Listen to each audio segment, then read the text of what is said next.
So like this, during those days, this city called Pergamum is a wealthy city.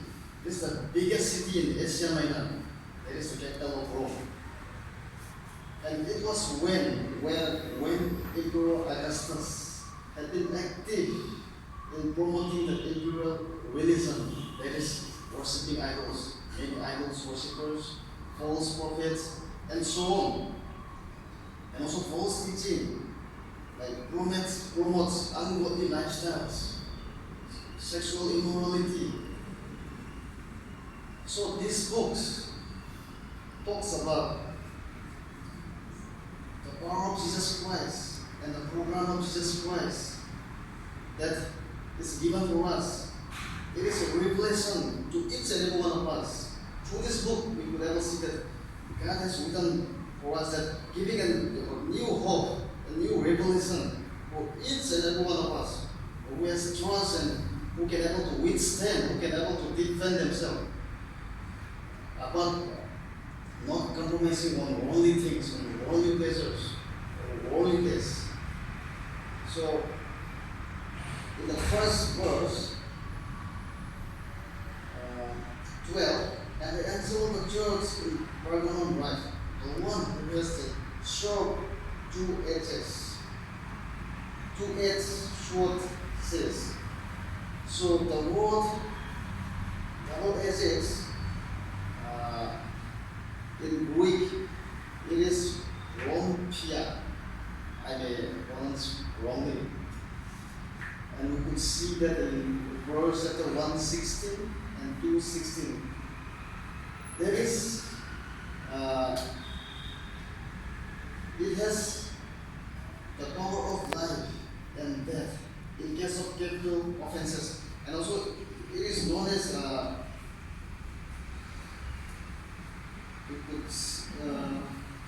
it hurts.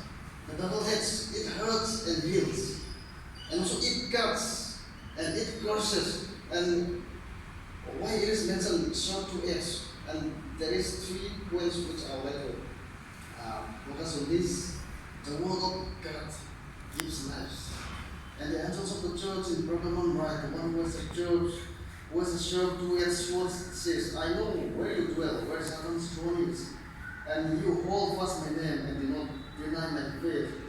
Even in the days of Antipas, my witness, my faithful one, who was killed among us where Satan dwells.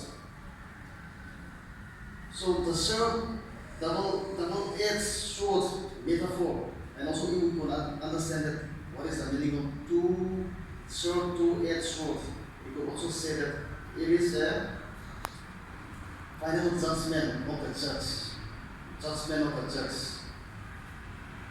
So it is the word of God. The word of God gives life. So those who trust in Him, who obeys in Him, who does not fall in worldly pleasures of things or materials, the word of God will give life. And also the second one, the word of God takes life. It is contrast with the first one. It gives life, and here the word of God takes life. And also in birth, I'd like to point out that the word of God connects. The word of God connects us. Connects each and every one of us. Because the Bible is inspired word, it is infallible, and it's a divine word. It's a revelation for each and every one of us. So, my dear family, God is commanding us to be faithful during in persecution and not to compromise on worldly things. And verse 13, we shall see on verse 13. I know where you dwell, where Satan's throne is, and you hold fast my name, and do not deny my faith, even in the days of Antipas, my witness, my faithful one, who was killed among you, where Satan dwells. And also, where they live, the Satan, the throne. In the meantime, God established His throne among them. And this emphasizes the great temple of, there is a practices like idolatry, sexual immorality, false teaching, there in Pergamum church. And here it is reminded that the great temple of Asclepius, a beacon of healing, representing the form of serpents. So the city of Pergamum is considered as where the Satan lives, full of idolatry, and also full of an unhealthy environment, as I mentioned earlier. And also the saints delivered in Pergamum, God is appreciated for being true even when Antipas was martyred. And the believer who dwells in Pergamum city had been true to God. Under silver testing, like we are living here in Bengal, lots of things to do, lots of places to go, lots of places to visit, and they compromise with the work design. So, from this verse 13, I would like to show you what that lesson is, that we know everyone Job, how he went through his life in the midst of all trials, temptations from Satan, how he withstood, how his faith remained that's firm for God, in spite of all the temptation, the pain, the struggles that he had gone through. So let's see, let us examine ourselves how Job had gone through, and let us compare and contrast how the Pergamum city, where the dealers, how they had been gone through in the unhealthy environment, unhealthy influence, with lots of immorality practices and false teaching, idol worship, and through the ruler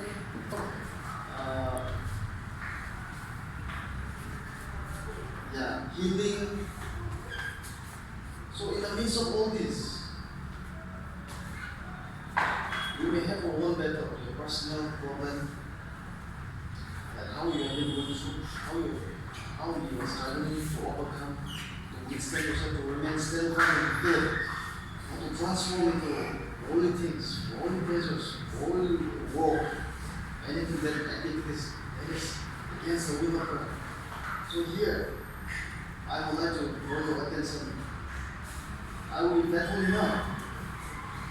I will already compromise on worldly things, on worldly pleasures, which is not accepted in the sight of God.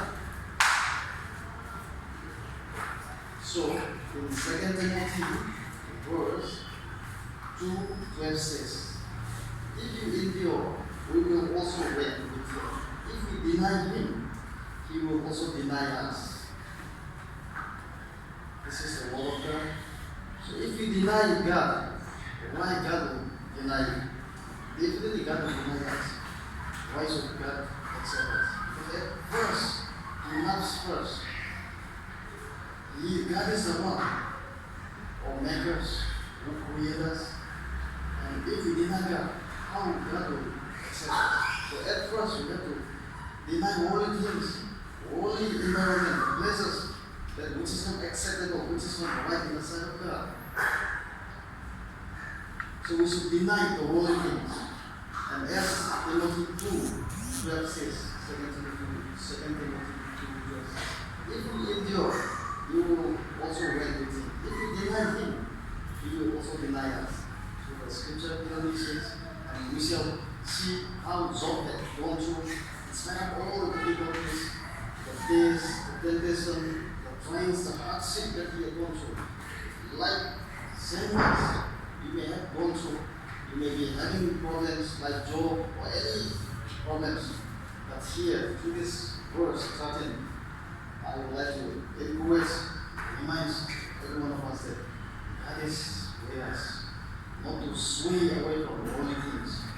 That at times, we look for the solution, the short solution, that is, suppose we are not happy with God, or we are discouraged, we are very down, we have some health issues, So definitely sometimes when we look for a secular, for a worldly solution, instead of praying to God, instead of coming to God, instead of kneeling down to God and praying to God, so we look for the other way of solution.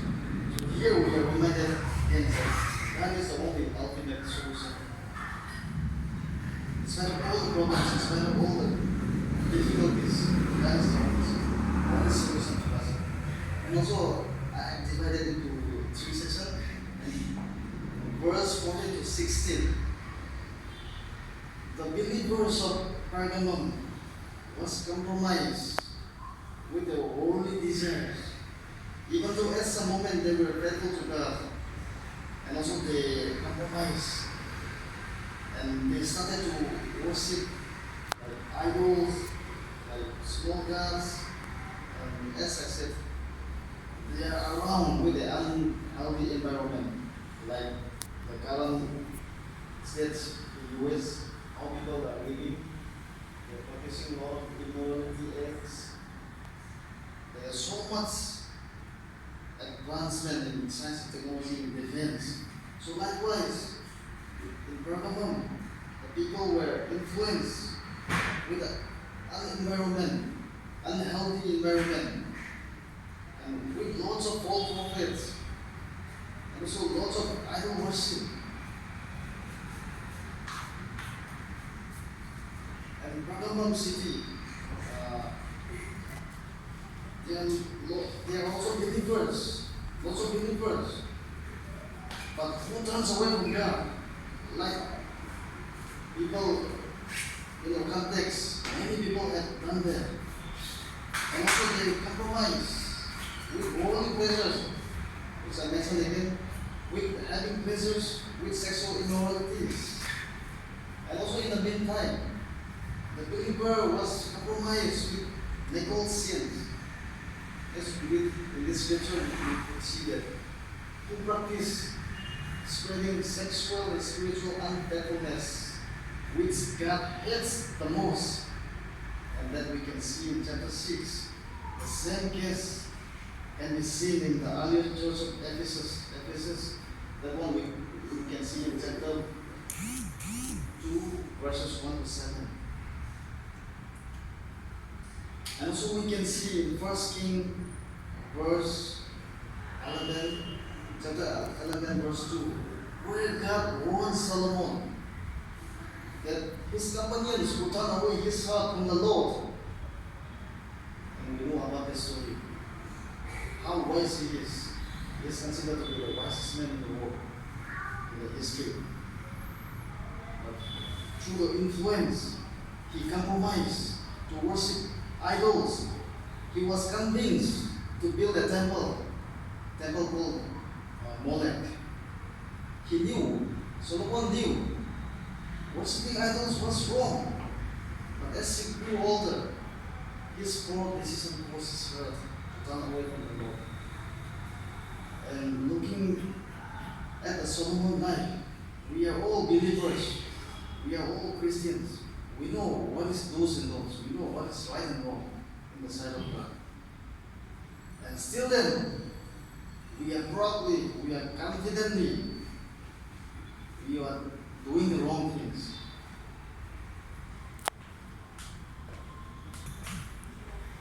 God is waiting for us to seek His wisdom, to come to Him. In spite of all the worldly things which can satisfy us to some extent, which can give us some kind of solution to some extent. But that is not what God is saying here. God is the ultimate solution. God is the only one who is a provider, who can give us rest, and who can transform us, who can build us, who can renew us. So, Solomon, he do not follow his father's David footsteps. David, we know, David is a good believers. But in spite of his good act, his son Solomon, knowingly, he has sown into worldly things, worldly pleasures. Because of friends, because of his circles, that he was convinced He was convinced to build temple. He was compromised with idol worshippers. And he compromised with worldly pleasure and strayed astray from God. So, some of the believers, even I myself sometimes, even we sometimes, we take pleasures which is not rightful in the sight of God, which is not really rightful. And also we can see that God is warning the believers of Pergamum who dwells in the city that if they did not repent, He is coming, God is coming. Because God is the authority, God is, as I said, the two sword edge. The judgment, it's about judgment. God is the one who is going to judge us. He will come soon. And He will judge. God will judge us. Whoever is compromising with sin, whoever is compromising with the worldly things, who is not working rightfully in the sight of God, in the right path, God is going to judge us. God is coming. And so the world is corrupted, as we know. Even the church, even the organization, everywhere is, to some extent, it's corrupted. Corruption has been going on. It's happening. But here, today, we are in the midst of that. We are living.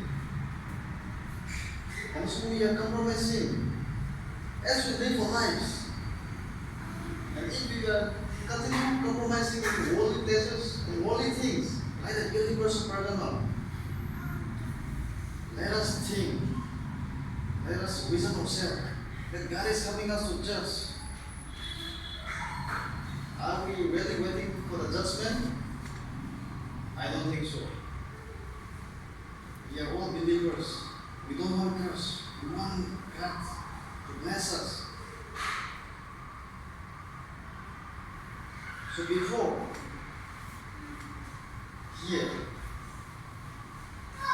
God is saying, the judgment will be coming. Soon it will be coming. So God is speaking to us through the Pergamum church that God is going to judge us. We shall look back how we are working.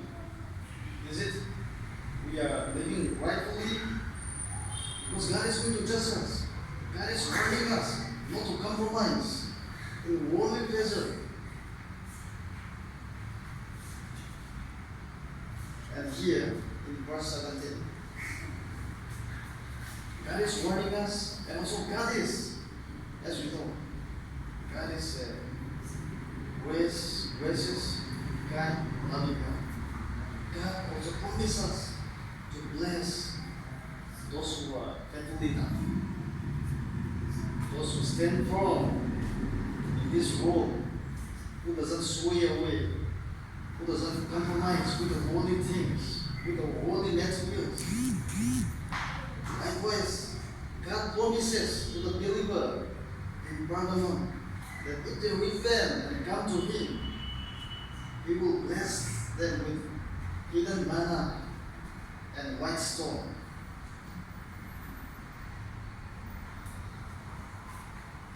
So, white stone is elusive. There is no definite scholars or commentary mention about the white stone. And hidden manna, here we could see that it is referred to bread of life. We know we came across in John. What is bread of life? Bread of life, bread is just a metaphor. Because bread was common in those days. We can say, context we can say, rice bag is the ultimate purpose of life, the bread of life. Because we can't survive without rice. Likewise, bread is just a metaphor which is used by God. So here, hidden manna, which comes from God. And we saw in Genesis to fulfill their hunger. So God, He will bless with the hidden manna, whoever receives, whoever doesn't conform with the worldly things, the worldly materials. And also here, the hidden manna refers to a bad Christian. It is referred to a bad Christian. That they will receive a spiritual manna, which is from above, which is a spiritual manna that comes only from God, that we can only receive from God. And here, a second reward, it is mentioned in verse 17, is the white stone. And white stone is considered the best and understanding. It's a kind of award. Suppose when you won some trophy or individual award, you were given a kind of reward. And also suppose you go to cinema hall, or you go to stadium to watch ISL or IPL concert, you have ticket. That ticket will take you to stadium. That ticket will take you to theater. Likewise, the white stone was used as an admission ticket to the banquet of the visitors. This is like a ticket to go to heaven, to be a believer of God. So God has promised us that whoever comes to Him, here is a ticket that we will be in the midst of God. We will be with God through the grace of God. He has died for us. He has hung on the cross, kneeling. So here God is telling us that hidden manna will provide us. And also the white stone, a ticket to be with Him, to belong to Him, to be a servant of Him, to be a part of Him. So God is reminding us here that. And also God is telling us that in spite of all the warnings that He will judge us, He has also promised us here that He will bless us. He promised us that He will bless us. Whoever comes to Him, whoever trusts in Him, believes in Him. And also, the new name, you can see in verse 17, what is new name? New name represent individual personality achieved only through the grace of God. So we are born as a sinner, we are fallen into sinner several times, and we have hanged many times, we have lied. But here, a new name, this is a personality achievement, achieved only through the grace of God. That once we accepted, once we obey Him, once we trust in God, that we are renewed.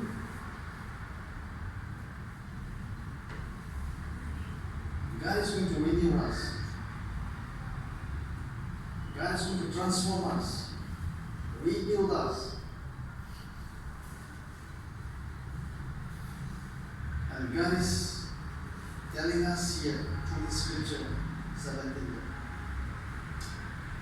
God is going to bless us in spite of all the worldly things that is happening around us.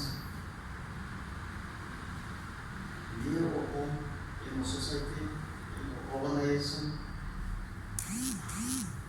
the environment, many things that may be happening. But whoever remains in God, whoever remains firm in faith, God is promising us that He will bless us, He won't spare us. And whosoever who doesn't believe and who is compromising on the worldly things, God is going to judge us. God is the one who is going to judge us, because He is the judge. And through this, I want to bring back to Abraham's life. What did God promise to Abraham? He promised descendants. He promised a land. That was a covenant. And in the Bible, it is clearly written that those covenants have fulfilled. God has fulfilled whatever God has promised. And we know how Isaac was born. And when God says, you will bear a son, Sarah loved. And so God has promised Abraham that he will bless lots of descendants and a land. And we can see that now. God has already fulfilled. God has promised that He will fulfill. And how God has fulfilled that? It's not like that God has promised. So He fulfilled.